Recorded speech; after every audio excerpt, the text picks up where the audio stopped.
Let's talk the world of oil. Jubril Kareem, energy analyst at EcoBank, joins the conversation as we focus on latest developments. Good morning to you, Jubril. It's great to have you on the program. Good morning, Harry. It was quite a busy week, but let's start from home and then look at the bigger picture globally and see how that also affects us here at home. What's the news? What's the industry saying with regards the new economic recovery growth plan that was really unveiled by the government on Wednesday? I had conversations with Dolapo, but it seemed as if the industry was still digesting the key parts of that plan that concerned it. So what's the new chatter now? I think the consensus is that the intention behind the economic recovery plan was quite good, but it was poorly executed in terms of specific. If we look through the economic plan as regarding the oil and gas sector and the power sector, it's mostly we need to do this, we need to do that, we need to do that. Almost everything written from the perspective of someone that has identified the problem and is saying something about how the problem should be fixed, but without any specific on how the problem can be totally eradicated. I mean, if we are talking about improving power generation, we all know that needs to be improved. If we are talking about improving transmission capacity, we all know that needs to be improved. But without the purpose of the economic recovery plan should not be saying that all over again. Everyone in the industry, from the ministry down to the smallest analyst in the industry, knows that is what we require. What the economic recovery plan should be focusing on is the specifics.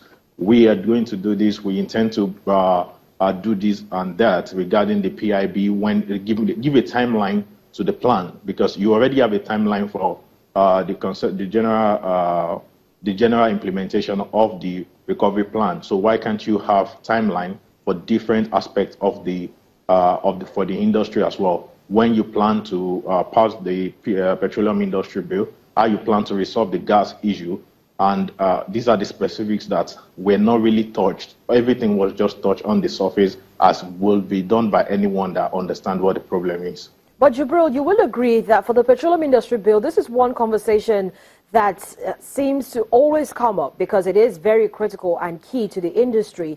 How about not passing the bill in totality, if there seems to be so much issue with it, and pass, the part where we really need to have to get the industry players comfortable enough to believe that the government really is ready to move that industry forward?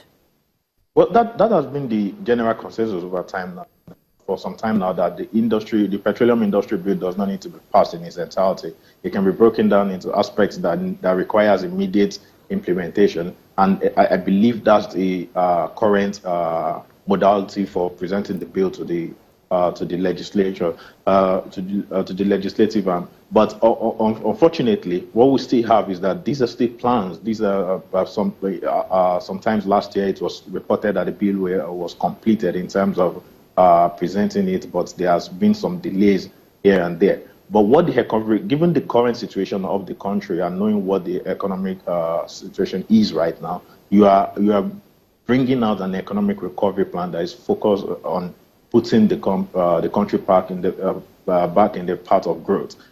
This is the time for urgency. If there is ever a time that you really need to put timeline to when you want things done, then you can pass the responsibility to the legislative arm that we've this is the timeline that we expect this bill to be passed, so that investment into the oil and gas space can come up, investment into the gas space in terms of gas to power can come into place. And this is what the government is going to do in terms of power generation as well. This is how we intend to solve the issue regarding tariff. Is how they have to be specific. You cannot be speaking like you identify the problem and you are simply saying, oh, this is how we think the problem should be solved. That's not an economic recovery plan. A recovery plan should be a plan, not what we currently have. So let's talk a little bit more about what's going on the global scene, about oil prices. We've seen oil prices, well, for the U.S. West Texas Intermediate crude, that fell below $50 on Thursday for the first time since mid-December, when OPEC and other producers agreed to cut output. So does it seem like the OPEC output cut is still calming the markets, or should there be a further cut in June when the current output cut expires? Actually, what majorly drive what we've seen, what we experienced at the market this week is based to the data from the U.S. Energy Intelligence Agency that reported that the U.S.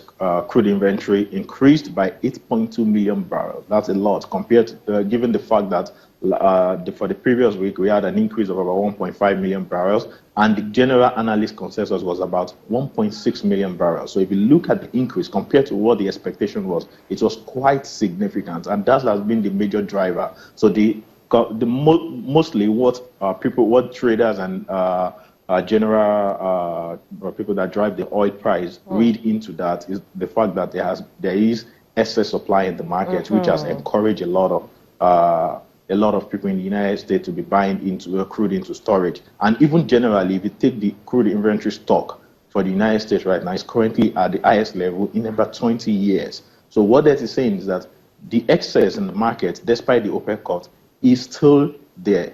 They may be not at the magnitude it was, but it's still present. And the fact that we could have an 8 million increase in a single week is quite significant. So it gives the general overview of how big is OPEC in terms of the oil industry now when compared to when the cartel was formed decades back. Does OPEC still have the same influence? Does it still have the ability for a long time to control oil price? And the answer to that would be that there is so many dynamics there of the oil and gas of the oil market right now that many of it simply doesn't lie in the OPEC control. Because if you look at it, as oil begins to recover, what you have in the United States, in places where oil can investment can be made into the oil and gas industry, is that production begins to switch as well, as all the recovery in price makes projects attractive again, and they begin to attract investments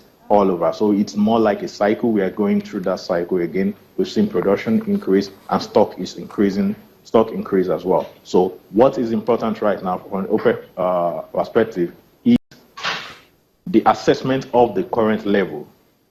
Any additional OPEC stock, what impact can it have on the market, and will it even be a sustainable and a reasonable strategy to continue to cut down production? Because currently now they had about 1.2 million barrel cut.